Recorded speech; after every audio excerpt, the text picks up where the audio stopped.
कैसे guys, I guess chill कर रहे होंगे घर में एकदम मस्त। आपको पता ही होगा कि मैंने कीबोर्ड लिया था बहुत पहले। नहीं पता है कि आपको? तो जाके वो अनबॉक्सिंग वीडियो देख लीजिएगा। एनीवेज अभी के लिए ये वीडियो में देखिए। तो बहुत पहले मैंने एक कीबोर्ड लिया था कॉस्मिक बाइट का, जो एक मैकेनिकल कीबोर्ड है, तकरीबन 6-7 महीने पहले। तो मैंने बस उसको अनबॉक्स किया था, मैंने कोई रिव्यू बनाया नहीं था क्योंकि मेरे को कुछ काम वगैरह करने थे। तो काफ़ी टाइम हो गया है, मैंने कोई रिव्यू वीडियो बनाया नहीं है।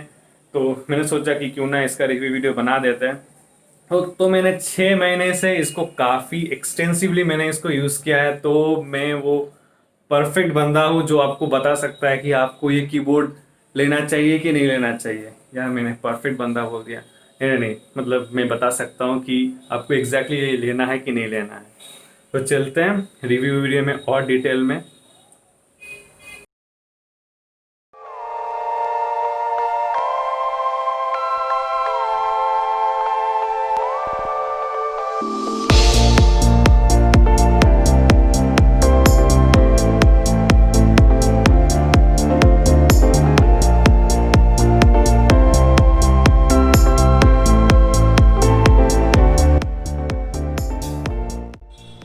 तो आप देख सकते हैं ये एक मैकेनिकल कीबोर्ड है। सबसे पहले आपको दिखेगा इसका जो बैकलिट है, वो ये कॉस्मिक बाइट का कीबोर्ड है। इसका मॉडल नंबर है GK07। मैं इसका परचेज लिंक नीचे डिस्क्रिप्शन में डाल दूंगा, तो आप वहाँ से जाके परचेज कर सकते हैं। तो आप मूव ऑन करते हैं इसके फीचर्स के ऊपर।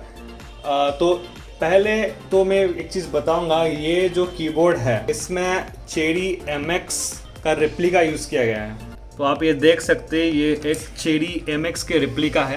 ये एक्चुअल चेरी MX नहीं है, ये एक रिप्लिका है। एक्चुअल चेरी MX बहुत ही कॉस्टली रहता है। और बात करें तो इसका कीबोर्ड का क्वालिटी, तो कीबोर्ड का क्वालिटी काफ़ी अच्छा है। मैंने चेरी MX कभी यूज़ नहीं किया है सच बताया तो, मगर मैं बहुत सेटिस्फाइड हूँ इस कीबोर्ड की क्वालिटी से, इस कीबोर्ड के फील से। आपको जब गेमिंग करते हैं तो आपको बहुत अच्छा आपको एक फील मिलता है, आपको एक फीडबैक मिलता है इस कीबोर्ड से।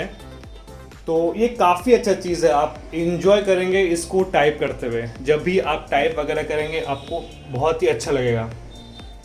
नेक्स्ट चीज़ जो बात करेंगे इसके बैकलिट के ऊपर, तो इसके काफ़ी सारे प्रोफाइल्स हैं।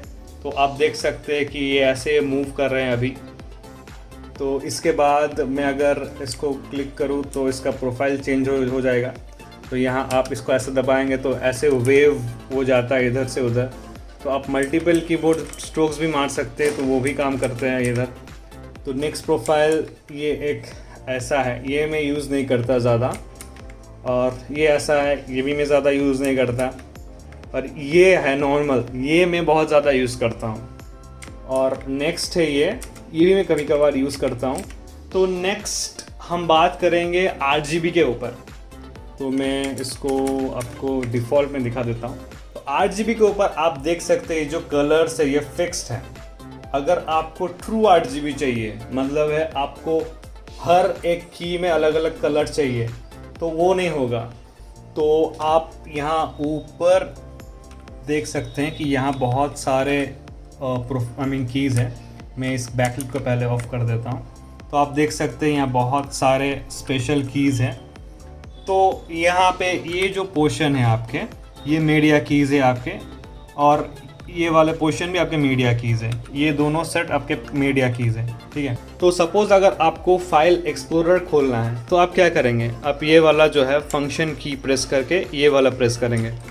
तो आप देख सकते हैं कि मेरा फाइल एक्सप्लोरर खुल गया। मैं ऑफ़ करता हूँ, आप ऐसे देखिए फंक्शन की और ये की, आप देख सकते हैं मेरा फाइल एक्सप्लोरर खुल गया है।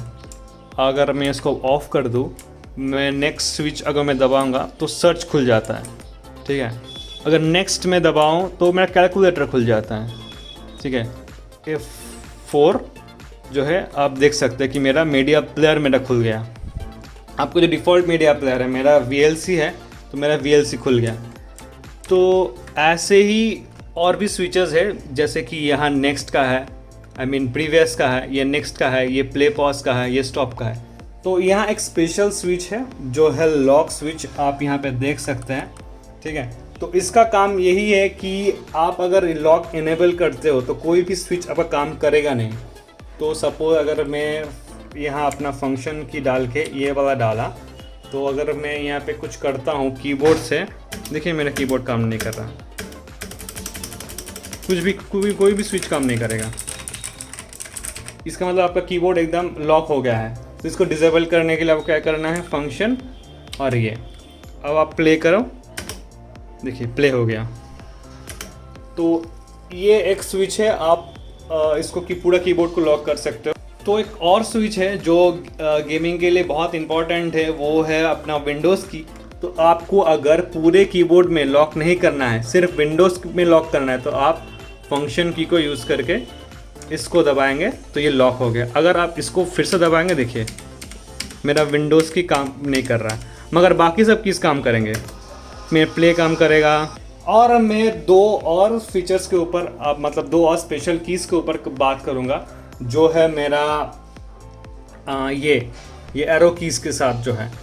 तो आप यहाँ देख सकते हैं, यहाँ पे अगर मैं चाहता हूँ तो बैकलिट के ब्राइटनेस में घटा सकता हूँ, एकदम लो कर सकता हूँ, बंद भी कर सकता हूँ, और मैं इसको इंक्रीज़ भी कर सकता हूँ।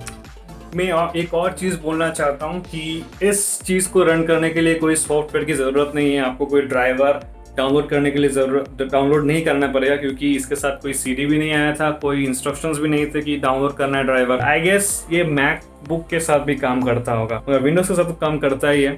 तो मैकबुक वाले थोड़ा डिटेल्स देख लीजिए, क्योंकि मेरे पास तो मैकबुक है नहीं, तो मैं बता नहीं सकता, मगर मोस्ट प्रोबेबली काम करना चाहिए। By the way, gaming Mac में करता कौन है यार? ओके, तो अब हम बात करेंगे बिल्ड क्वालिटी के ऊपर।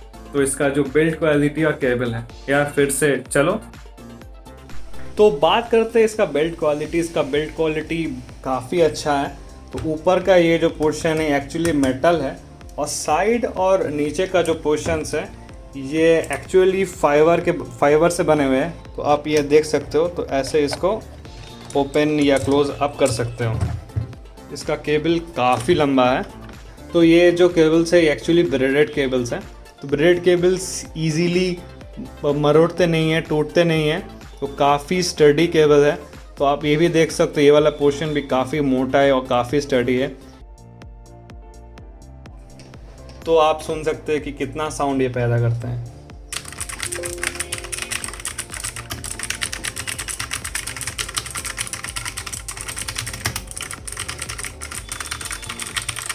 एंड ट्रस्ट मी, ये इरिटेट करेगा लोगों को। ये इसमें एक प्रॉब्लम है, तो इसको थोड़ा संभाल के यूज़ कीजिए, क्योंकि इसका मतलब साउंड नॉइज़ ये काफ़ी पैदा करते हैं। तो जैसे कि मैंने बताया, इसके तकरीबन सारे प्रोज ही हैं, हर एक चीज़ अच्छा है, बस दो चीज़ को छोड़ के, और वो एक्चुअली एक्सपेक्टेड है, क्योंकि एक चीज़ है ये काफ़ी ज़्यादा साउंड नॉइज़ प्रोड्यूस करती है, साउंड प्रोड्यूस करती है, जिससे लोगों को इरिटेट होगा। और सेकेंड चीज़ है ये काफ़ी हैवी है, तो आप इसको लेके ऐसे कैरी नहीं कर सकते हैं। बस यही था मेरा रिव्यू। मानता हूँ थोड़ा लंबा हो गया, क्योंकि थोड़ा डिटेल्स मैंने ज़्यादा दे दिया है। तो आई गेस बहुत कम ही लोग इतना दूर तक देखेंगे। ठीक है, अगर आपको ये रिव्यू पसंद आया तो लाइक कीजिए, अगर आपको पसंद नहीं आया तो डिसलाइक कीजिए। और आप मेरे को ऐसे चाहते हैं कि मैं ऐसे रिव्यूज़ बनाऊँ तो सब्सक्राइब कीजिए। मैं गेमिंग भी करता हूँ कभी कभार, तो गेम भी खेल लेंगे यार एक साथ। और बस यही था। तो मिलते हैं नेक्स्ट रिव्यू वीडियो में। तब तक के लिए बाय।